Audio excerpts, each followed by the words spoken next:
This guy went from 0 to 325,000 followers in 3 months. At 23 years old, Keegan bought a property for $267,000 and started documenting its renovation through daily videos. I invited him today to understand how he grew so fast. So in this video, you will learn the exact hook formula that got his first video 1 million views, how he went from cringe to authentic content, and his complete content creation process from scripting to publishing a video. Let's dive in. Well, Keegan, I don't even know where to start. You started 3 months ago on Instagram. You have 325,000 followers. How does it feel? Feels good. Feels weird. Hasn't really honestly hit me still with just the number, how much it's gone up and how fast it has. Um, but just enjoying it and building on it as it keeps on going. I'm curious, I have to say, because I started 71 days ago to do a build in public. I'm at 1,800 followers, so I'm really far from the 325,000 followers. What does happen at that time? Like, did it change your life in a way? It happened pretty fast, but I wouldn't say as significantly as people think. I mean, when I first started out, I was like, oh, 50,000 followers, and like that's all it takes to like change your life. But I think with how fast it's gone, I think it's still catching up. I mean, obviously, I've had people around me like talking about it, and a lot of people in the industry that I'm in have reached out to me about what I'm doing and how I'm doing it. But I think with how fast it's happened, um, that it's still lagging a little bit in that aspect. But obviously, I mean, I've met the people that I've met through social media. I mean, doing a podcast with you, guys like Rajan, Yanni, Zach Molzer. I mean, there's so many that I could name of just great dudes who are doing really cool things as young guys, especially in their 20s, which I really look up to and really think is awesome. And I think that's been the biggest uh, thing for me is to meet people who are like going for it and going for their dreams early and not really knowing what's going to happen, but just doing it. because how old are you? 23, right? 23, yeah. Yeah, that's crazy. 23, 325,000 followers. I Mhm. think you're good now.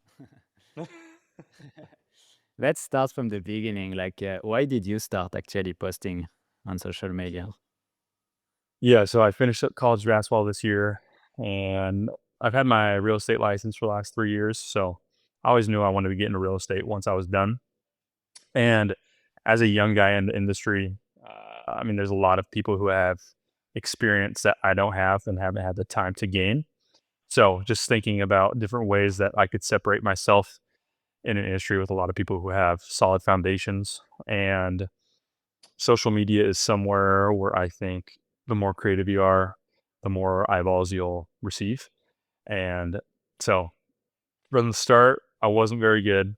The first video, if you go scroll down, it was monotone, it was bland and boring, but I stuck with it and knew I wanted to make it a priority, and it's paid off. So I think just the consistency of it was the biggest thing. So that's really interesting because what was your first video like in terms of views? In terms of views, right now it's gone up because I posted it on my Instagram, so it's up to like 30 or 40,000 views. Because I used it in one of my stories about like, okay, this was the first video I made, and then compared to like I got videos like 13 point something million views and a couple million views, a couple of those. When I first did it, I would say it was probably around a couple hundred. And for how long? Like for how long was it stuck at that? Or Yeah. I mean, Oh, I would say that the first videos that I did where I didn't have very many followers were probably stuck in the hundreds for, oh man, up to a couple weeks. And then one did okay. I think I got like a couple thousand views on one. And then from there, I just kind of would look at what videos were doing better than the others, really looking at, okay, trying different styles to start out and what fit kind of my flow. because everybody's got their own personality and their own creativity and their own way of doing things and just living life. And so I think I was thinking very much about the scripts and like what I was saying before, and I didn't really have any of my personality in there. Like I'm a talkative guy, like I have a lot of emotions just in general. And my first videos were like, I'm out of property and there's 10 units. And it was just super boring because I was just so focused on like, okay, what am I going to say? And the more you do it, the more comfortable you get and the more you're able to express yourself. How did you stay consistent at the beginning? Because, well, I've been there, and when you get few hundred views, you can easily give up and say like, "Oh, maybe Instagram is not for me, TikTok is not for me. I will just do something else." Mhm. The one thing that I've thought about the most, because I felt the same way at the start. One, it's cringy in a sense at start. Like everybody, it's the reality is when you're posting on social media and putting yourself out there like that, it's just something that not a lot of people do.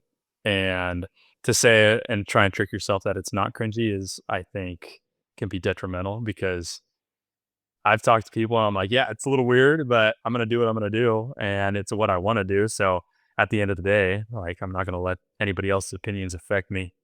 And I think the consistency part of it, there was like an Alex Hormozy video that I watched a while back, and it was once you get to a hard point, it was like everybody gets to that point, and most people quit. If you just don't quit, you're gonna beat 99% of people. So every single time that I feel those emotions, I'm like, okay, well, most people would quit right now. Keep going. It'll be worth it. And it was worth it. It's Mhm. funny because I feel like there is two video of Ormodi like that. There is this one and another one when you say that it's a single clap in a room for a really long time until you actually make it. But at the beginning, it's only you, and you have to clap for yourself. And Yep. I really feel that because I just came back to Europe last month, and for a month, and I was with my friend from my hometown. Like we were in holiday for a week, and they were making fun of the fact that I was doing daily video because they are such in another world. Like I live in Bali, I'm surrounded by people who make content every day, which is kind of cool. But when you go back Mhm. to your old friends, you have that. So yeah, it can be pretty hard at the beginning. And Yeah. you were saying that if you scroll on your feed, you will see the whole video. Well, I did that, and I saw your video when you're changing a wheel, and Mhm. today. It's true, man. There is no structure, and I've been there as well. And even now, I can't say that I'm the best at content creation, but it's funny to see how fast you went from this kind of video to what you do now. And I feel like there is a huge difference, few differences that I want to talk about. But first, I want you to tell me what changed from this video to what you do now. Yeah, I would say, I mean, I found myself scrolling and always stopping on like certain videos. So specifically like series type of videos where there's progression and transition, and especially like Rajan was a huge influence on my content. I started seeing his stuff and I was like, one, this is awesome. They're developing like luxury cabins as what is he hasn't even graduated college yet. I was like, this is sick. So I already was like, this is awesome. And then just the way that he engaged people. And so I was like, okay, how can I have my own flair on this? But the type of content that he makes is engaging because you got to think about people when they're scrolling, you're competing with thousands of videos every single minute, every single hour of the day. So what's different about yours that's going to make them stop? And I thought it was cool, like the shots that he would do, the different cuts, the music, the captions, the B roll, all of it just flowed so well. It was like, I wanna watch every single one of these videos. So I would say that was huge, and at the same time, this property, like, I'd been calling for investment properties a lot, in my off time when I wasn't working as an agent, and this one, at the same time of me really being like, "Okay, what could I do that could emulate kinda what these guys are doing as well, but in my own way?" And it just so happened that I found this deal, a really good deal.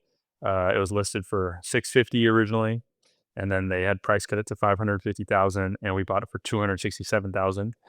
And I was like, I mean, it just seems like it's too good to be true. I gotta at least try to make a video with this house. And I mean, the first one got a million views, and I was like, okay, off to the races. Let's keep going. And since then, it's just been like, all right, how can I make each video better? How can I script better? Just incorporating all those kinds of things from the video to the editing to the the pin, just picture, like all of that and how it incorporates. And yeah, So you say your first video about the house, about the project, made millions views straight away? it was like 1 million. Yeah. That's crazy. And what I see the big difference, and I saw that with Rajan, I saw that with Yoni, I see that with you, is that you often use the same hook, which is like, let's say 20 days ago, we bought this house for $267,000, and then you continue. And that's really interesting because I started to do that for 3 videos, and these 3 videos worked way better. And is it because you have to remember, no, not remember, but you have to tell the new audience what you do every time? Or why did you do that actually? I think people start to recognize you. So they're like, oh, this guy again. I'm like, yeah, I'll stay for a video. I liked one of his last ones. And at the same time, it's being informative for those new people. Okay, what is this video even about? Oh, this guy bought this property for $267,000. What does it look like? Oh man, it looks like crap. I wonder what it's gonna look like. And then they keep watching on to the next one. Some do better than others. Honestly, like the last one I posted, I was like, oh, this video is not very good. But it was you got to post them, even if you don't think it's good. And it got 200,000 views. I think it's at like 240,000 now. Uh, so it's just weird. Like you never know what's going to pop off, what's not. You might think one that you put 5 hours of work in is going to do great, and then it doesn't. Or one that you put an hour of work in is like, oh, I kind of threw this together, and then it pops off. So, I mean, it's just weird. Content is weird. Like Keegan, I also started building in public 75 days ago, posting every single day. That's why I created this podcast, to learn from the best content creators who went from zero to hundreds of thousands of followers. And to also help you get into building public, I just launched a 30-day challenge based on everything I've learned from all my guests, from audience growth to monetization strategy that actually work. So if you want to post your first video today, click on the link in the description and get it for free. Your best video, I think, is 13.9 million views. In this one, I don't think you used that hook. Why do you think this video worked better than the other one? I think the fact that visually, like, one, I'm a young guy buying a property for a substantial amount of money, which is none of my own money. And I think that's another thing where you don't need your own money for to do cool things. If you find projects and can show people that you have something that they can be a part of that would be beneficial for them, then you can find money in places, especially in real estate. If you find deals, I mean, it's a deal. So I think that visually to start off was like I bought this riverside property for $267,000. What was this? I'm trying to remember what the start of that one was. I think this one you don't use this hook, but this is the house tour. When you say like you didn't even visited the house yet and you do an house tour, I think. Yeah. Yeah. So I think that, I mean, real estate videos in itself have a lot of people who are interested in that, especially a riverside property. And then when you think of people going through property, I think people make it really boring. I mean, if you look at realtors, because like at first that was more of my thought process. Okay, I'm a realtor. Now I'm more of a creator with that on the side. Um, it's really boring. And I think my transitions and cuts, I mean, there was a lot of cuts in that video, like one after the next, going through each room, talking about what we're going to do. And then I think it's super easy for someone to just sit there and like watch through that whole video.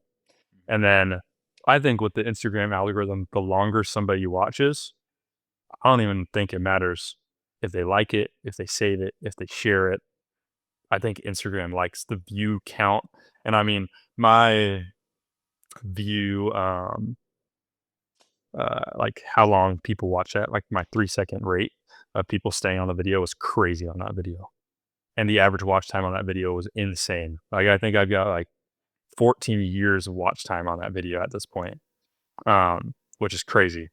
It's And I think with all those combining factors, just the quick cuts, the music, uh, just the way I was going about it, I think people enjoyed, and with the watch rate, it just skyrocketed. mm. Just before going into the your content creation process, I wanted to ask you another question because we talked about it before. You said that at the beginning you had no story and you were not really yourself. You were just trying to read a script without being yourself. Do you know what's happened to you, like personally or like in your mindset, that let you free yourself to be yourself? Because I think it's really important for a lot of people. Yeah, at first, I think I was so focused on making something good that it made it bad. And once I was like, okay, this is just fun. This is supposed to be fun. And that's why I started. Is one, it's more fun than some of the other stuff I was doing, whether it be cold calling or anything like that. And so I just started to be like, well, the reason I started this is to enjoy it. And so once I started just being like, this is going to be a fun day of me recording videos, that I was able to just free up a little bit. Like you just got to get loose. Like I honestly will just like shake out, be like before I go, just so I feel like okay, this is just gonna flow. Like 30 days ago, I bought this property for $267,000, and then get into my script, and it's just like instead of being this monotone like robot, if you want to stand out with a crowd, you can't just kind of be in your little shell. Like, obviously, somebody with a lot of followers, maybe they can do that. Maybe they're very informational, and that's why people watch their videos.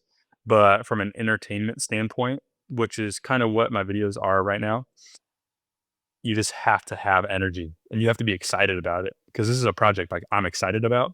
And I think people can feel that through the screen as well. Are you an excited person in the life? Like, like, are you like you are on the camera, like you are in your life? Oh, yeah. I mean, if you go through, I mean, you can't see it on my private Instagram page, but I mean, in basketball, like I would hit a three and I would like, if it was like a dagger, I would like yell to the crowd, stuff like that. Like I'm a very, like I said, it's a very emotional person to a degree of like I can handle my emotions, but I'll laugh. I love jokes. Like I love hanging out with my boys and like yelling and going crazy. I love sports and I love raw stuff. And just taking that over into content, I think has helped because my personality kind of matches that. Mm. Yeah, so Mhm. you really have to just be yourself and Yeah, do this crazy exercise before. exactly. Exactly. That's the key. That's the key. Well, good to know. Well, let's go back to the content creation process then. We'll talk about like how you get ideas, how you write your script, how you record, and how you edit and publish. So, how do you get your ideas mainly? Oh man, I do a lot of thinking about like, okay, if I was a viewer on the other side of the screen, not myself, what would make me stop and watch a video? Hmm. Try and put myself in the shoes of another, just random person that would be scrolling through the app.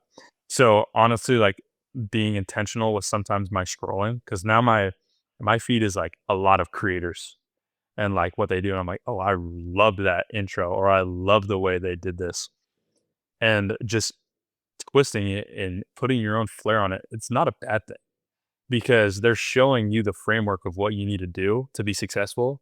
And if you just go through and be like, oh, for them, this video got 500,000 views. Beautiful.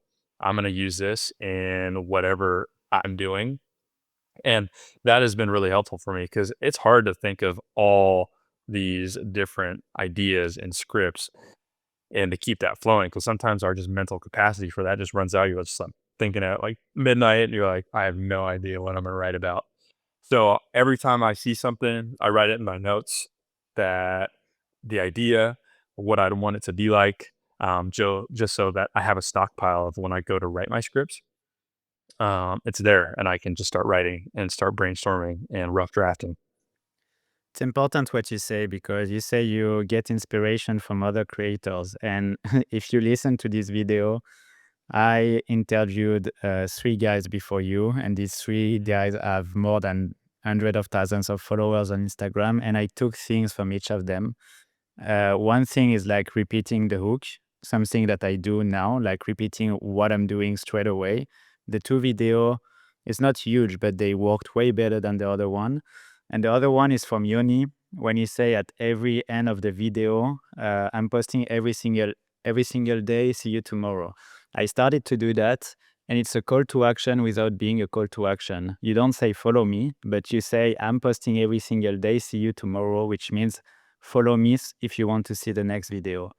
And for me, I don't say like it's copying someone, but it's like, as you say, getting inspired by the structure of something that's already working. And so that's what you do to get ideas, right? Yeah. Yeah. I mean, if you go and look at mine, Yoni, I mean, that's what Yoni says. Yanni, the bowling guy, Rajan, me.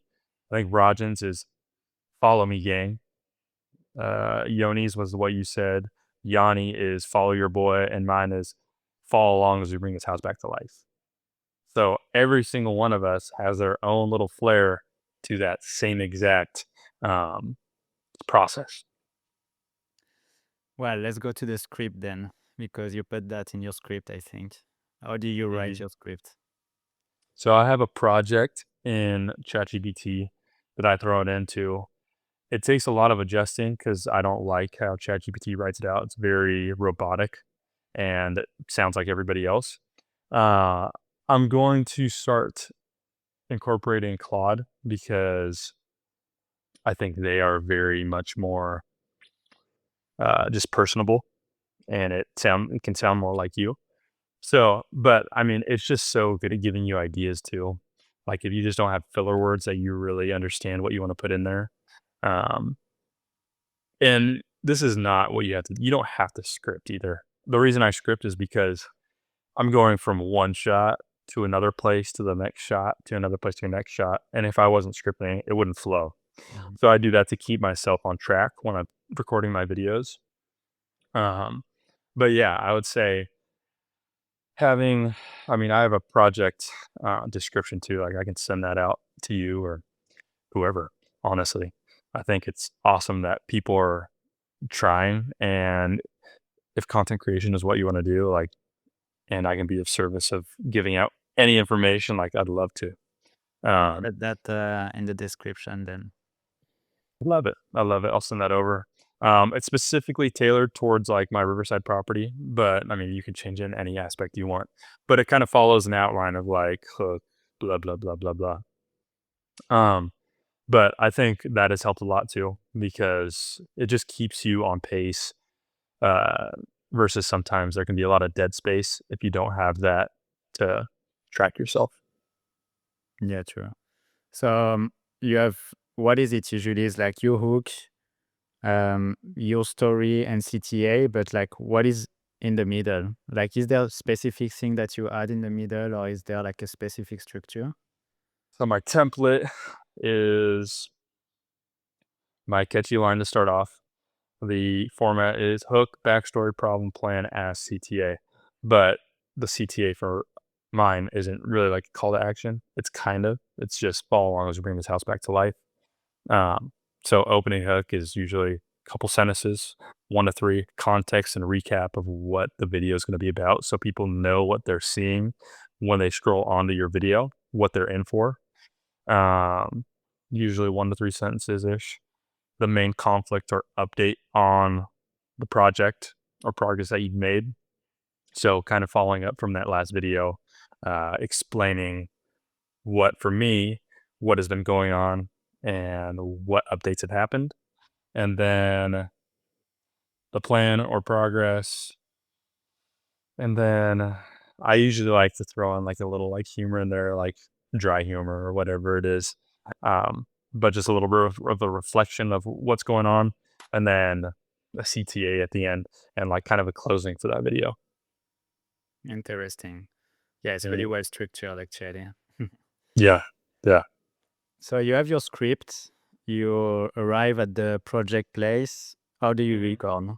You do sentence per sentence, right? Oh, Sentence per sentence. Yep. I do one sentence in a spot. I'll move to another spot. If it is a spot that I'm talking about in the video, I'll move around in that specific area. But yeah, sentence by sentence.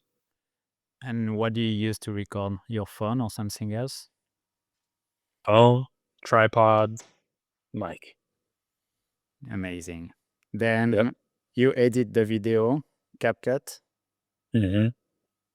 on your phone. CapCut on my phone. Yep. Yep. Crazy. I don't know how you do that. I always edit it on my laptop. CapCut laptop. I tr I tried to. It was so weird because I had always done it on my phone, and when I tried to switch over to the computer, it just didn't, like, my it didn't make sense to me, and so I was like, "I'm going back." Like, I've gotten solid at editing on my phone. I was like, "Why change it now? I can edit it," and it still takes a little while, but, I mean, anybody can do it because if we can do it on our phone with CapCut. I know Rajan does it too because we had this conversation about it. I was like, "People call me crazy." But it works, so why change it? Maybe it's a generation stuff. I'm 10 Mhm. years older than you. I comes with my phone. No, Well, you know how to do it on the computer. I yeah. don't. Okay, so you edit on CapCut and then you publish. You said you are on TikTok, right? Yep. So you publish on TikTok, Instagram, somewhere else? TikTok, Instagram, YouTube. Hmm. And which one worked the best? Instagram worked the best. I have 92,000 followers on TikTok, and then I have like 9,000 subscribers on YouTube. Interesting. Yeah, I thought your video would work like crazy on TikTok actually. Well, I 92,000 is know. good. It's good. I think Yeah, Instagram for you went crazy, but it did. It was interesting, but that's kind of been the trend for, I mean, mine and Yanni's are or mine and, Rajan's are similar where Rajan doesn't have as many followers on TikTok either. For some reason, the Instagram algorithm is just loving us right now. yeah, well, that's cool. Mhm. So, do you use any tool or you just publish on the app straight away? So I'll publish on TikTok. I'll do the captions in the TikTok app. Um, and then I have a preset, like, right now, I just use 2 songs, like, 2 background songs for my videos, and I'll usually flip back and forth every other video. And I have, like, a preset in my CapCut with that, so I don't have to go back and, like, format it again. I just save them so then I can post my video, or I can take my video that I have recorded, place it in there, post it on TikTok using the captions, make the caption really easy, day whatever with kind of what the video is talking about. Post it on that one, repurpose on Instagram with the same video, same stuff, and then same thing on YouTube. Interesting. Yeah. I feel like we all end up doing that, having two songs that you use because it's way easier. Like I used to search for hours for new song and I'm like, I don't really care actually. It's better to No, focus on what I say than the music behind. So no, and and I haven't had, very yeah, I haven't had people really like call it out. Honestly, it's like new people saying, "Oh, I love the song," more than anything. yeah. So how long does it take for you to do all of that? To do all of it. So usually I'll go down. So the property that I'm doing that at is 3.5 hours away from where I live. So I'll go once a week, bring multiple outfits, and I'll go knock out 4 or 5 videos in a day. Then I'll come back and then I'll edit those videos the day before I'm going to post them. Sometimes day of. I'd say the editing, like the last one I did, took probably 30 to 45 minutes. I would say on average it usually takes probably around an hour and a half to 2 hours for editing. And then I spent a day of making video. That's the trick to bring a different outfit. I also Yep. do that sometimes. Yes. It just makes it so much easier than I mean, there's no way I'd be able to drive down there every single day. So just gotta knock it out when I can knock it out. Yeah, true. And so you got 325,000 followers. Do you monetize it already? On I've monetized mostly on TikTok views, if I'm being completely honest. Um, there are some ways that I could be monetizing better on Instagram. I just want to kind of gather more of a background in it. I mean, I blew up so fast that I think it'd be a disservice to kind of jump into maybe a course or something like that straight out. And so I want to kind of build my background, build up my work as well to show, hey, like this is what I did. I wasn't a one trick pony. Like I'm able to keep it going. I mean, every single video I've posted since that first one is over 100,000 views. So obviously something's working. I have the frameworks of what I do. So at some point that'll be something that I really take focus on.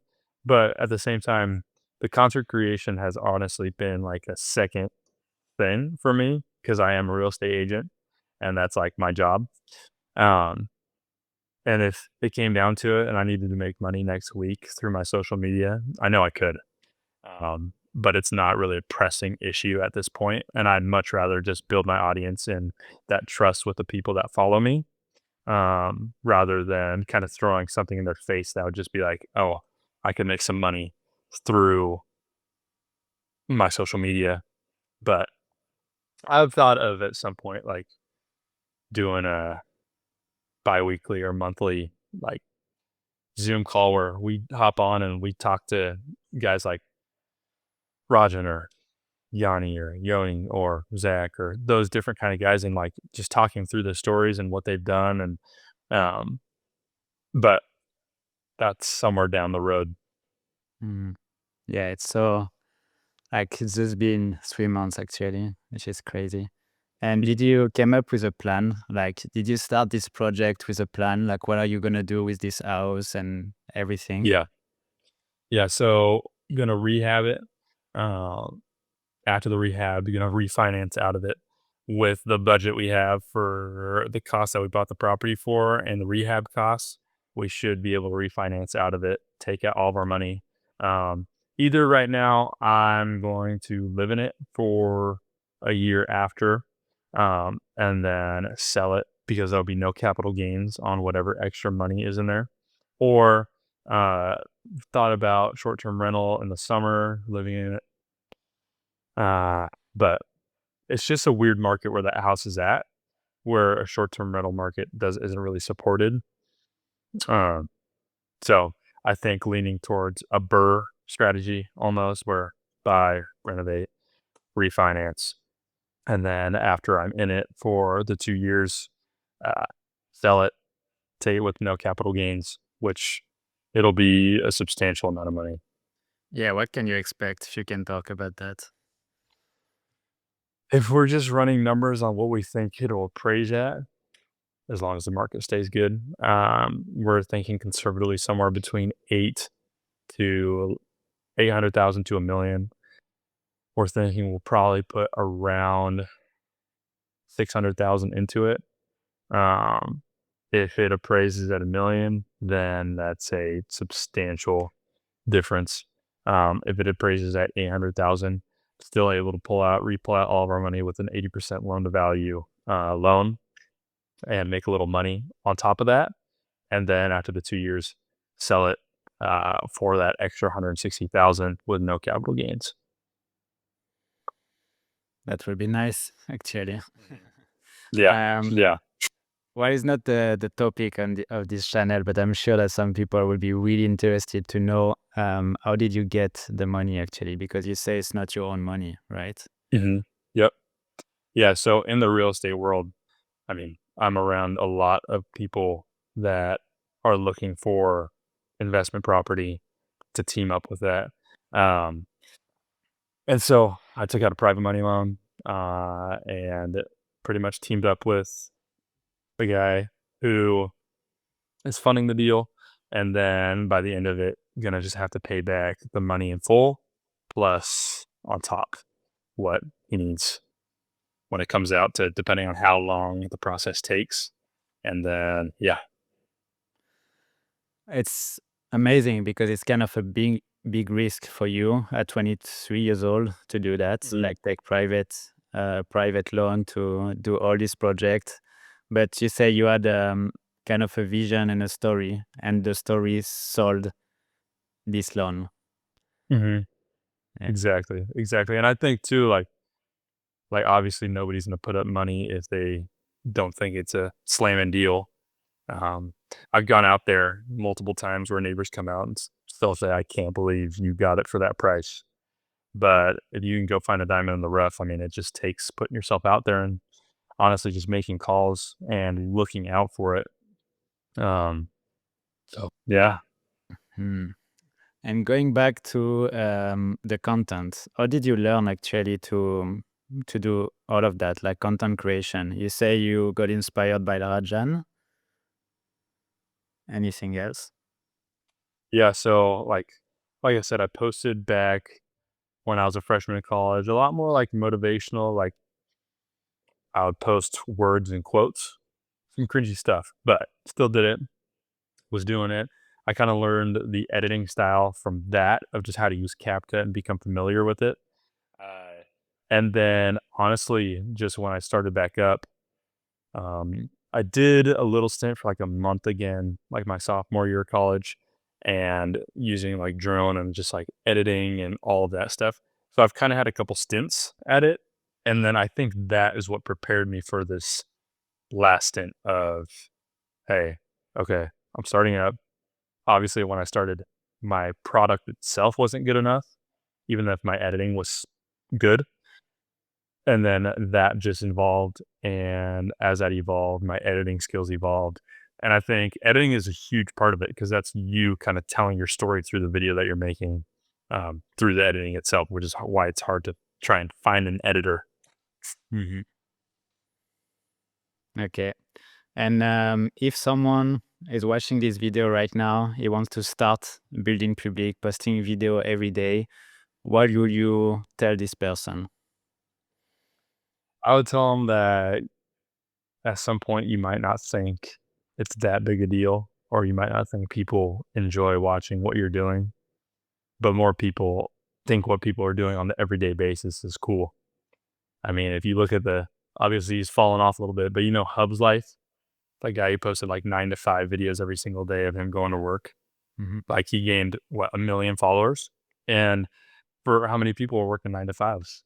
Like someone create a Hub's Life 2.0 that's not gonna quit their job.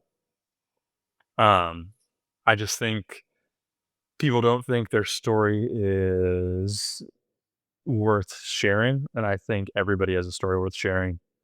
And then at some point, you're gonna get I mean, even to this day, making videos, sometimes I'm like, "Whew," it's draining, especially with having a job and then having to go out and drive 7 hours in one day and film 4 or 5 videos.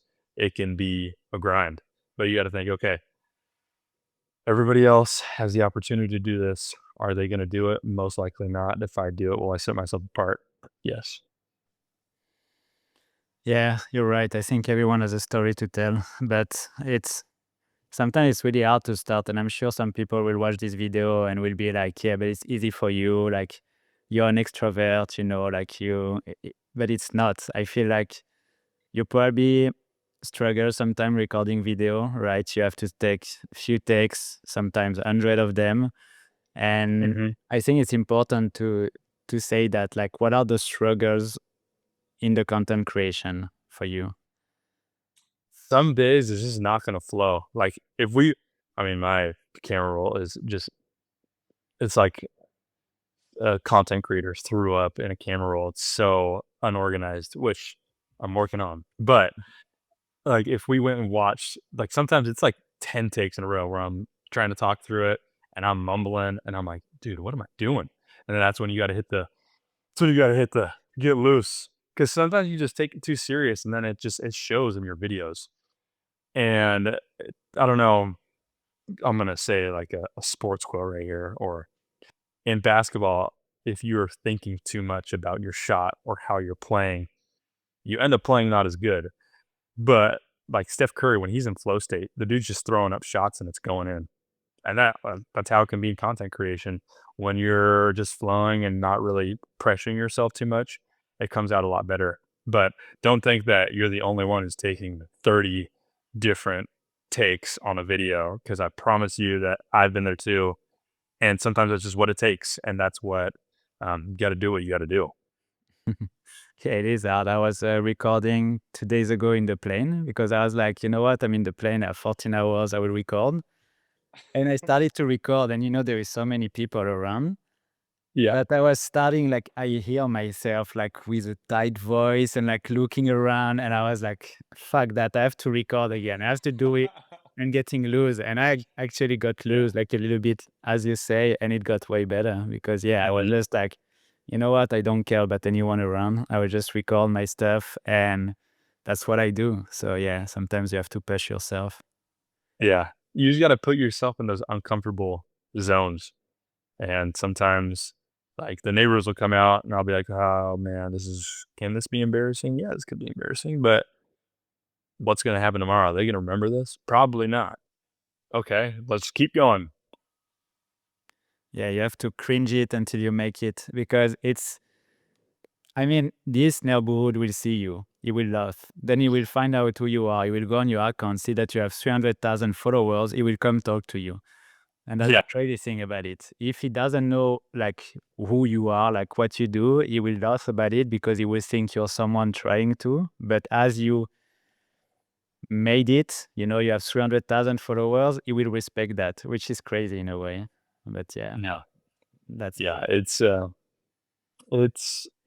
is crazy, and, I mean, it is worth it at the end of the day. Like, when I mean, I've stayed up till 4 in the morning, 5 in the morning, editing videos, making videos, and then having to wake up at 6, 7 the next morning, and I think the start is harder because you're trying to get past that first little, like, there's those humps where it's like, okay, you're starting out, you don't have very many videos or views or followers.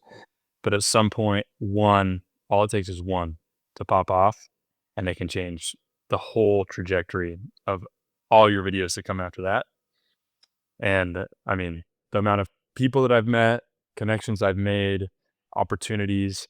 Um, I mean, I haven't taken any brand deals because I don't want that to be how my page is perceived. But at some point, if something comes across that is too good to be true, I'll probably take it and incorporate it organically into the content. Well, Keegan, thank you very much for this conversation. It was really interesting. I asked you all the questions I wanted to ask to copy your path and get 300,000 followers. I love it. Thank you, Florin. Thanks for watching this episode. I hope this one will help you. If you liked it, check my last interview with other successful content creators. And before you leave, tell me in the comment who I should invite next. See you next week.